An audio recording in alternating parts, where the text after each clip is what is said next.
every day. And to our adversaries watching from Tehran, let this be a clear message. The United States military will go anywhere, at any time, to protect our own and complete the mission. We execute with precision. We control the skies. You see, we flew for 7 hours in daylight over Iran to get the first pilot. And we flew 7 hours in the middle of the night to get the second. And Iran did nothing about it. We fight with honor, and under President Trump's leadership, we win. So God bless our troops, God bless President Trump, and God bless the United States of America. Thank you. Well, good afternoon, everyone. Thank you, Mr. President. Thank you, Mr. Secretary.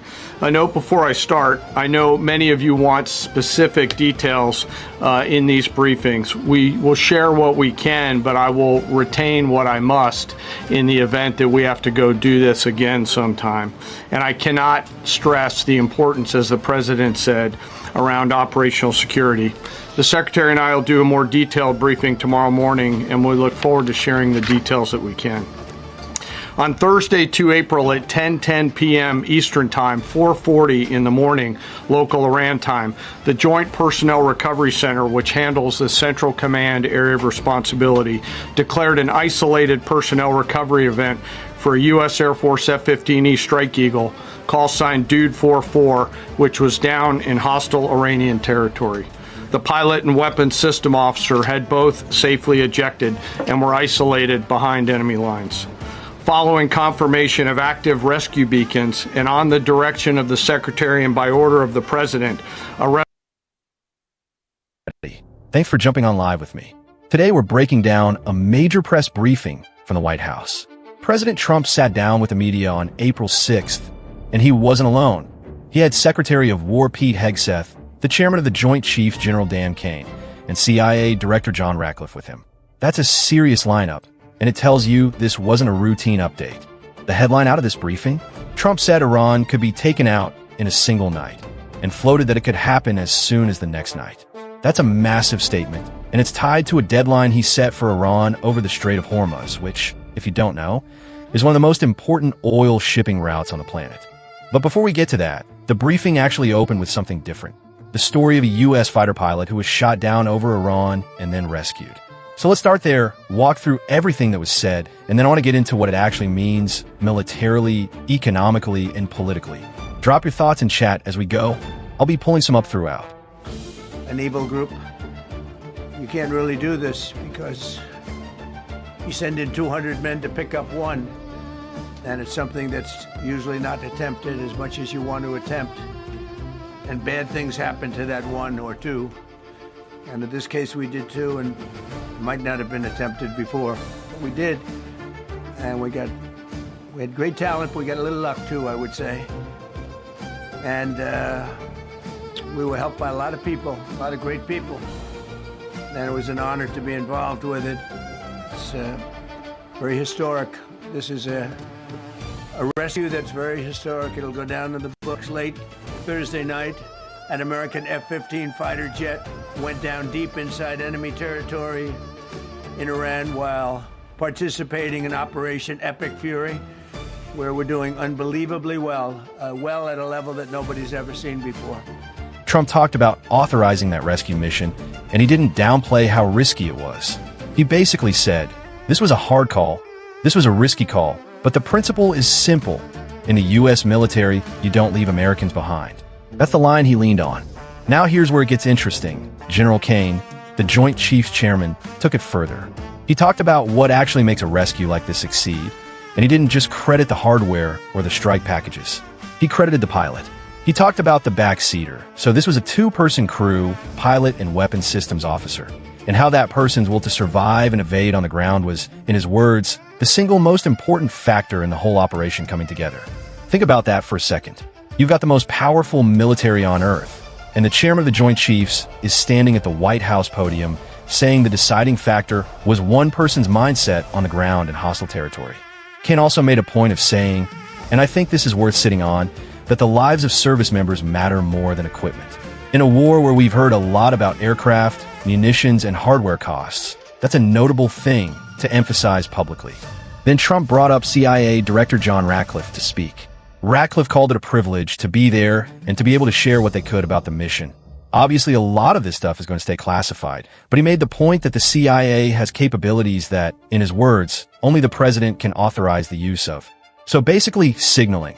There was an intelligence and covert operations dimension to this rescue that we're not getting the full picture of, and that's by design. So just from a pure good news story standpoint, pilot down in enemy territory survives, gets rescued, comes home. That's the kind of story any administration would want to lead with. And they did. But it's also setting the table for everything that comes next because it reinforces this narrative of we are actively in this fight, our people are on the line, and we're not backing down. It's amazing that when you look at the machinery, what happened, that nobody was even injured. Meanwhile, the second crew member, a weapons system officer, highly respected colonel, had landed a significant distance away from the pilot. When you're going at those speeds, even if you go out 2 or 3 seconds later, it's miles and miles away because you're going fast. He was injured quite badly and stranded in an area teeming with terrorists from the Islamic Revolutionary Guard Corps rough group, as well as besieged militia and local authorities. Many, on top of everything else, they told the communities actually within inside of Iran, the people of Iran, they were given a tremendous incentive to find this pilot. Despite the peril, the officer followed his training and climbed into the treacherous mountain terrain and started climbing toward a higher altitude, something they were trained to do in order to evade capture. They want to always go as far away from the site of the shoot down. You want to go as far away because they all head right to that site. You want to be as far away as you can. Okay, now this is the part that's been all over the news, and for good reason. Trump, during this briefing, said something to the effect of the entire country of Iran could be taken out in one night, and that night might be tomorrow night. Let that sink in for a second. That is about as direct and escalatory as language gets from a sitting U.S. president live on camera in a briefing room. And this wasn't said in a vacuum. It's tied directly to an ultimatum Trump had already given about the Strait of Hormuz. For anyone who doesn't follow shipping and energy markets closely, the Strait of Hormuz is this narrow waterway between Iran and Oman, and it's the route that roughly 1/5, 20% of the entire world's oil supply passes through. Iran had effectively blockaded it during this conflict, and that blockade had already pushed gas prices up. We're talking about U.S. averages hitting around $4 a gallon. So Trump's deadline was, Iran needs to reopen the Strait of Hormuz, or a deal needs to be reached by 8 p.m. Eastern Time on Tuesday. And if that doesn't happen, he's threatening to go after Iran's civilian power infrastructure and bridges. Power plants, bridges. That's a significant escalation beyond purely military targets. And that's exactly why this got so much attention. Now I want you to think about the audience for a statement like this. Yes, it's directed at Iran's leadership. It's coercive diplomacy. Basically, give us what we want or face consequences. But it's also directed at global oil markets, at Gulf allies, and frankly at the American public who are feeling this at the gas pump. When a president talks about gas prices and a 24-48-hour military deadline in the same breath, that's a message with multiple audiences. I'll be honest with you, statements like the entire country can be taken out in one night need to be heard in the context of a press conference that is part of a negotiating strategy. Is it a literal operational plan? Is it maximum pressure rhetoric meant to force Iran back to the table before the deadline hits? Probably some of both. We'll talk in chat. I want to hear what you guys think this actually signals. Precision, lethality, and force. America's military descended on the area, the real area, engaged the enemy, rescued the stranded officer, destroyed all threats, and exited Iranian territory while taking no casualties of any kind. The heroic F-15 weapons system officer had evaded capture on the ground in Iran for almost 48 hours. That's a long time when you're in tough shape and when you're bleeding. It's a long time. When we left, as you probably know, we had two large planes pretty old planes. It carried a lot. We needed a lot more equipment going in than coming out, obviously, because going in, we needed to be able to scale mountains, and we had a lot of equipment. But the sand was sandy, wet sand, so we thought there may be a problem taking off because of the weight of the plane, and then we also had all the men jumping back onto the planes, and they got pretty well bogged down, and we had a contingency plan, which was unbelievable, where lighter, faster aircraft came in, and they took them out. We blew up the old planes. We blew them up to smithereens because we had equipment on the planes that, frankly, we'd like to take, but I don't think it was worthwhile spending another 4 hours there taking it off. So we didn't want anybody to have, we have the best equipment anywhere in the world. We didn't want anybody examining our anti-aircraft and other equipment. So these were large planes that were old, and blew them up. And we had faster, lighter planes come in, and they were able to land on the sand. We needed the bigger planes because we had so much equipment that we needed. We took 3 helicopters over there, which were very strongly used, and couldn't have lived without them. They did, and they performed unbelievably well. And if you'd see it, you wouldn't believe it. They came off the plane, and these guys had them, the rotors were off. They rebuilt these helicopters in less than 10 minutes. And that was one of the more amazing things. These are helicopters, small, unbelievably powerful, but small, very small, so it can get into certain areas. And they got them off the plane, and they rebuilt all 3 of them in a matter of less than 10 minutes. It's pretty amazing what the genius of these people. Who would think that? You'd think it would take 5 days to build them. And in some companies, it would take 5 days, and they wouldn't do it well. But they served us well. As Commander-in-Chief, I never forget the extraordinary risk taken by the warriors that we send into battle. And the genius, I mean, think of it, having a contingency of 3 planes waiting because we think the sand is so bad that we probably won't be able to take off the plane. And the planes really got bogged. In a matter of, this was not much of a runway. This was a farm, not a runway. It was a farm, but the genius it did the trick. Who would think? But to have a contingency as opposed to having to wait 2 days, can you imagine? Right in the middle. This was central. This was right. You would call it central casting if you were doing a movie for location. And probably the toughest area of Iran. We'd be sitting there, so these planes came in, those pilots came in so fast and so quick and got out of there. Everybody got aboard and just got 15-minute intervals. One load out, one load out, one load out. Because it happened, and we were watching, and we said, that's amazing. In many ways, I was almost more impressed by the contingency that we had than the fact that we would have had a runway or decent soil, but it was an amazing thing. We thank God for every single one of them and the talent. The genius is not even talent, it's genius. Central casting, the whole ball game, every one of us. And if you look at what we did with Maduro, we went into a military compound, a massive, thousands and thousands of soldiers, and within a matter of minutes, everybody got aboard. And he lived behind iron doors, 15 steel doors, broke them down so quickly. And within almost minutes, he was in the back of these planes. It's a similar group. Incredible. We have incredible people. And if the time comes, we'll move heaven and earth to bring them home safely. We're going to bring our people home safely. I want to thank every member of the U.S. Armed Forces involved in these historic operations. They really were historic. It's just not something that's done. And you'd understand it. Not that they don't want to do it, but when you're going into areas, when you look at these helicopters, when you look at the amount of bullets and everything else that they took, when you go into these areas, you don't come out like we came out. God was watching us. I tell you, well, it was the Easter, we were in Easter territory, I guess, but God was watching us. It's amazing. Because when you look at the machinery, they took damage. It tells you, first thing I said is, these are unbelievable machines, how they flew back and not even much of a problem.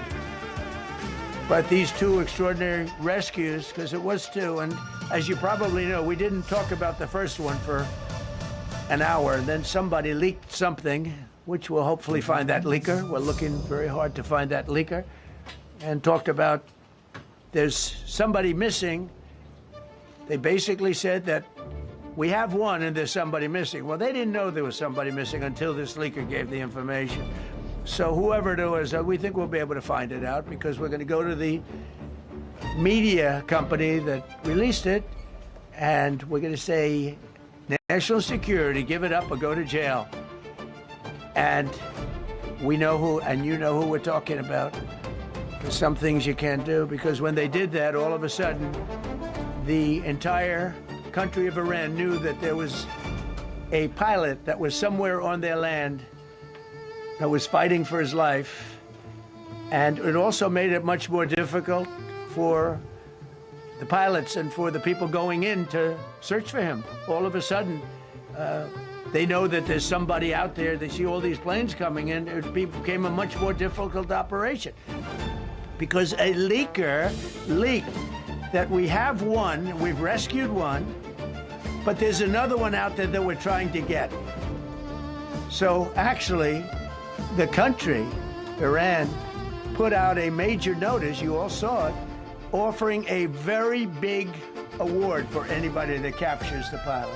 So in addition to a hostile, very talented, very good, very evil military, we had millions of people trying to get an award. So when you add that to it, but we have to find that leaker because that's a sick person. Probably didn't realize the extent of how bad it was. I can't imagine that person did, but we're going to find out. It's national security, and the person that did the story will go to jail if he doesn't say, and that doesn't last long, and I think everybody would understand it. They put this mission at great risk. All right, let's get into the numbers, because General Kane gave some pretty specific onto Iran's military capacity, and I think it's worth walking through these carefully, and also flagging that some of this got scrutinized afterward. Kane said it would take Iran years to rebuild any major naval surface combatants, because more than 20 of their naval production and fabrication facilities have been damaged or destroyed. He also said that close to 80% of Iran's nuclear industrial base had been hit, which, if accurate, would be a massive setback to any nuclear ambitions Iran has. Now, those are big, specific numbers, more than 20 facilities, nearly 80% of a nuclear industrial base. Specific numbers like that are meant to convey precision and credibility. And to be fair to the administration, this kind of damage assessment is exactly the sort of thing the Joint Chief Chairman would be. But here's the thing, and I think good faith commentary requires saying this. In the days following this briefing, when Trump and Hegseth started using language like total and complete victory, 100%, no question about it, and Hegseth called it a capital V military victory, independent outlets actually went back and fact-checked those broader victory claims. So there's a difference between here are specific damage figures from a battle damage assessment, and we have achieved total and complete victory as a political framing. One is a technical claim, the other is a political/rhetorical claim, and they don't always hold up the same way under scrutiny. I'm not telling you what to believe here. I'm telling you to watch for that gap. When you hear specific numbers from military officials versus sweeping victory declarations from political leadership a day or two later, those are two different categories of statement, and it's worth treating them differently. And so hard, and these guys knew exactly what to do. Let's go, come on, get in, let's go, blah. They came one right after another, not at the same time. They don't want to come at the same time. They had to come right after each other. They didn't have any room. There was barely any room to land. Tiny little patch of very wet earth and sand. So I'm so proud of the people that I have standing up here with me and many others that worked. I mean, so many. Steve Witkoff's over here. He's doing fantastically. Jared Kushner. But the people that are here, the job they did is amazing. And I think I'm going to introduce the head of the CIA, and he is a man he's central casting, okay? If we cast a movie, he's going to play the head of the CIA. He's one of the few. John Ratcliffe, he did a phenomenal job that night. He did something that I don't know if you want to talk about it. If you want, you can. I'm not sure he's supposed to. I'm not going to talk about it, but the CIA was very responsible for finding this little speck. It's like they used an expression on one of the shows. A general was talking about, it's like finding a needle in a haystack, finding this pilot. And the CIA was unbelievable. And you may, if you can, you'll talk, it might be classified, in which case I'd have to put him in jail if he talks about it. And I don't want to put him in jail. He doesn't deserve that. So, John, do you want to say a few words? Thank you. Thank you, Mr. President. It's a privilege to be here with you today to share what we can about this exceptional mission and to recognize the ingenuity and bravery of those who executed it, as well as the leadership and resolve of the President who ordered it. One thing that has been clear to me in this role is that the flawless military operations that the Department of War is known for are hostage to flawless intelligence. We saw that in the skies over Iran in Operation Midnight Hammer last summer. We witnessed it in Venezuela during Operation Absolute Resolve. We've seen it against the cartels in the Western Hemisphere, and we're seeing it every day in Operation Epic Fury, including this mission to rescue an aviator buried deep behind enemy lines. Because it is the unique tradition of the U.S. Armed Forces that we leave no man or woman behind, this was a no-fail mission. That was the spirit in which the President put us to work, and we were determined not to let him down or our airmen down. As an agency, the CIA possesses unique capabilities that only the President can deploy. Some of these capabilities fall under covert action authorities. And because covert means exactly that, I'm not going to be able to tell you everything that you want to know. At the President's direction, we deployed both human assets and exquisite technologies that no other intelligence service in the world possesses to a daunting challenge, comparable to hunting for a single grain of sand in the middle of a desert. This was also a race against the clock, as it was critical that we locate the downed aviator as quickly as possible, while at the same time keeping our enemies misdirected. For that reason, in addition to the human and technical assets deployed by the President to find our airmen, CIA executed a deception campaign to confuse the Iranians who were desperately hunting for our airmen. On Saturday morning, we achieved our primary objective by finding and providing confirmation that one of America's best and bravest was alive and concealed in a mountain crevice, still invisible to the enemy, but not to the CIA. That confirmation was relayed by Secretary Hegseth to the President, and the operation quickly moved to the execution phase. Following the successful exfiltration on Saturday night, our intelligence reflects that the Iranians were embarrassed and ultimately humiliated by the success of this audacious rescue mission. When the President asked me to lead the CIA, he made it clear: get back to basics, no politics, no agendas. Tackle the hardest problems and execute the toughest missions. This President is about results. And now, that's what his CIA is about too. The professionals at the agency and at the Department of War deserve immense credit for their flawless execution during this daring mission. Their skill, creativity, and courage are unmatched on the battlefield wherever they step. But none of that matters, and all of that is wasted without a President with the political courage to put them into action. Mr. President, I've had the privilege of seeing you act with political courage in the best interest of the United States up close on a daily basis, and I'm grateful that this successful mission has given the American people a window into that as well. The Secretary and Chairman will tell you that our service members' confidence is boosted by a Commander-in-Chief who has their back the same way they have yours. And I know that the confidence of CIA's officers is boosted by the knowledge that their work is informing a President who's not afraid to make the hardest decisions when the stakes are highest. And to the American people, your confidence should be boosted by knowing that the security of the nation is in the hands of a President who's willing to take on problems that have confounded both sides of the political aisle for nearly half a century. It is an honor to serve under a leader who just proved that you can believe him when he says, no matter what, we will leave no one behind. We will come for you. Thank you. Last thing before we open it up to chat, the media dynamics around this briefing were a story in themselves. Conservative commentators online were quick to point out just how packed the briefing room was for this one. Standing room only, reporters everywhere, cameras packed wall to wall. And the framing from some of those accounts was basically, you never saw a room like this for a briefing under the previous administration. Make of that what you will, but it tells you this was treated as a major news event by the press corps regardless of political lean. When the topic is the U.S. about to escalate a war with Iran, everybody shows up.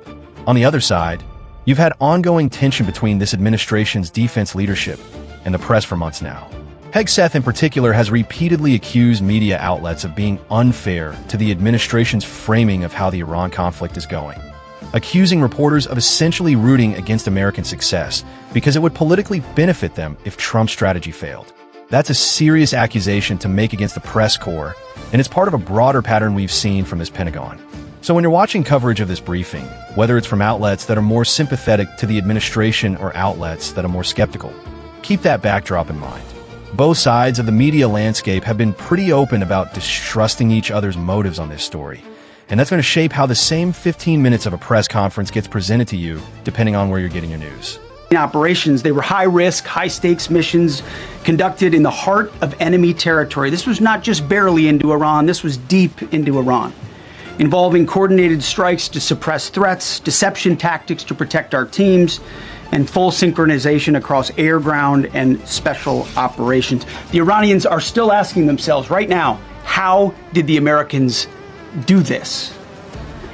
One downed airman evaded capture for more than a day, scaling rugged ridges while hunted by the enemy. When he was finally able to activate his emergency transponder, his first message was simple, and it was powerful. He sent a message, God is good.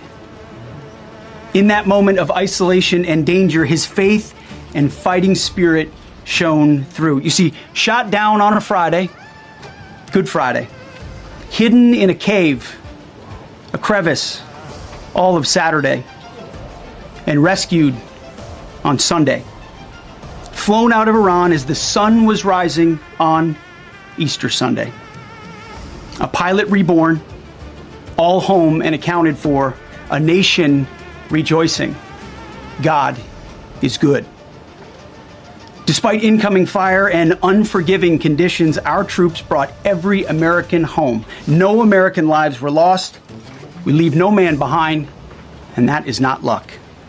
It's the result of unmatched training, superior technology, an unbreakable warrior ethos, and sheer American grit. Our special operators, pilots, and support crews performed with near perfection under fire, and they were lethal. Just ask any Iranian soldier who dared attempt to get anywhere near that pilot before or during that mission. Death from above. Our troops turned a potential tragedy into a resounding demonstration of American resolve and capability. That's what excellence in uniform looks like. But make no mistake about it, none of this would have been possible without the courageous leadership and ironclad determination of President Donald J. Trump. From the moment our airmen went down, President Trump made it clear we will leave no one behind. The first mission, the first of two, was an audacious daylight thunder run right up the middle. It was authorized in less than 2 hours from that pilot going down when we knew where he was. And it was authorized in the middle of the night, because anybody that's worked for this man knows he's up in the middle of the night. Authorized immediately, without hesitation, audaciously. The second mission, as soon as we knew where that pilot was, and John was certainly helpful in that, also executed immediately. You know, I looked up at my screen when the final mission was complete inside our SCIF, our secure facility. And we have a running VTC, a running coordination cell. And the top of it read 45 minutes and 45 hours and 56 minutes. For 45 hours and 56 minutes, we held that call open for coordination. From the moment our pilots went down, our mission was unblinking. The call never dropped, the meeting never stopped, the planning never ceased.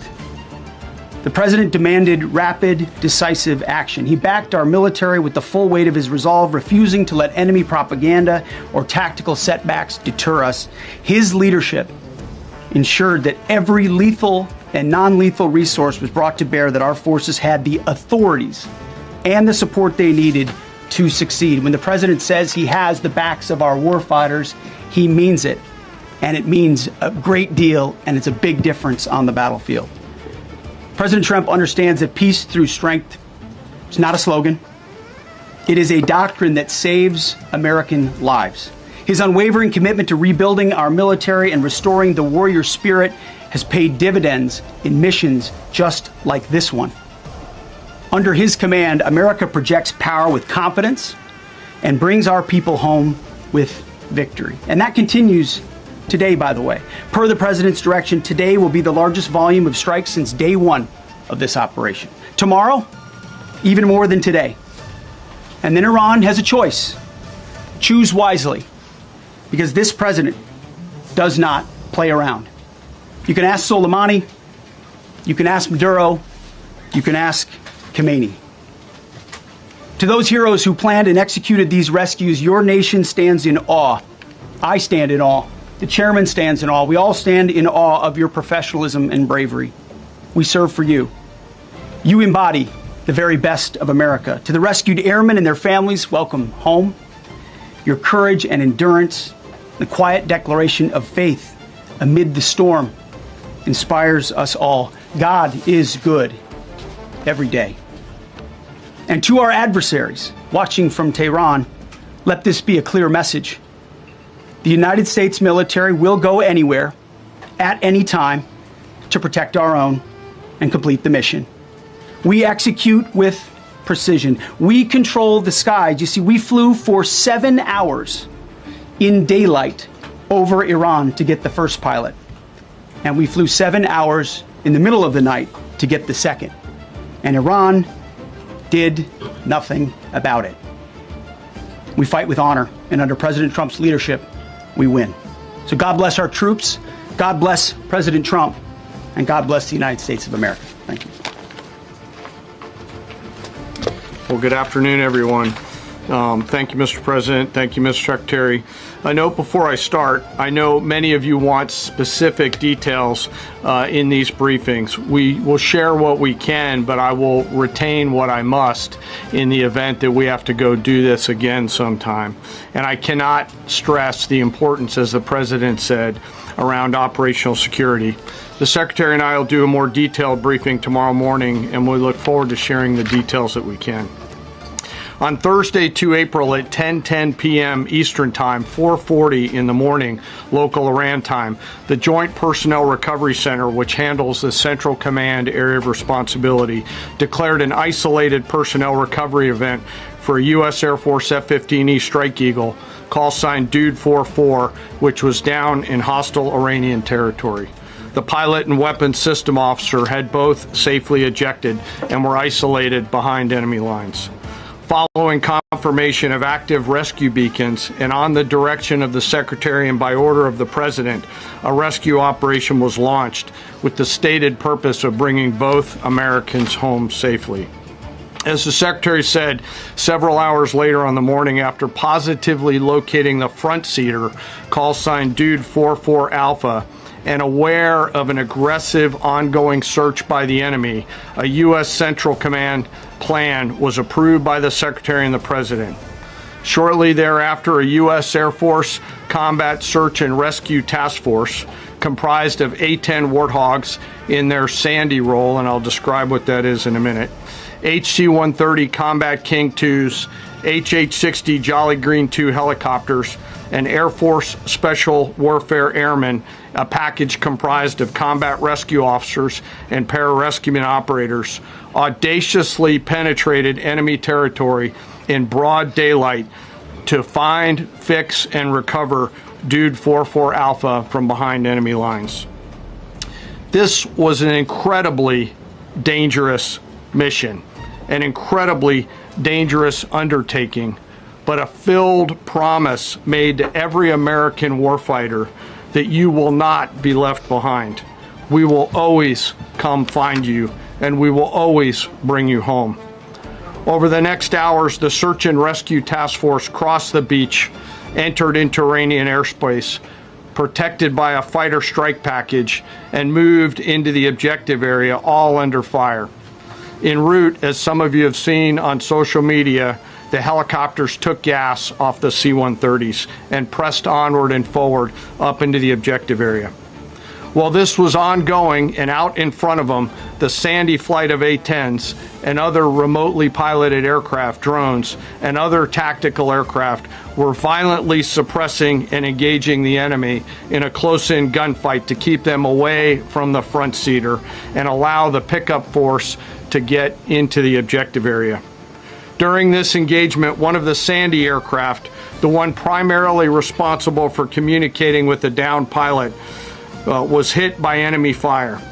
This pilot continued to fight, continued the mission, and then upon exit, flew his aircraft into another country and determined that the airplane was not landable. This was one of our A-10 Sandy aircraft.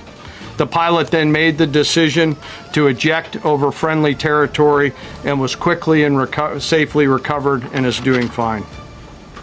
After picking up Dude 44 Alpha, the HH-60 Jolly Green fight was engaged by every single person in Iran who had a small arms weapon. And one of the aircraft, the trailing aircraft, took several hits. The crew sustained minor injury, and they are going to be fine. A note for those of you that do not know what a Sandy does.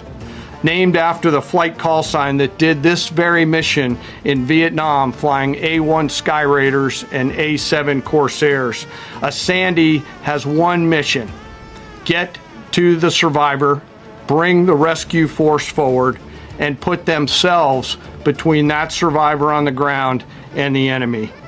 They are committed to this. This is what they live for, and this is what they've trained for over many, many years. The A-10 force and the rescue force did a fantastic job rescuing Dude 44 Alpha. He was recovered Friday afternoon. As I said, and the nation needs to know this, this was an incredibly brave and courageous mission, and a testament to the courage, skill, and tenacity of the joint force and our leaders, and especially a daylight option. Having the guts to try means so much to so many. Meanwhile, the backseater,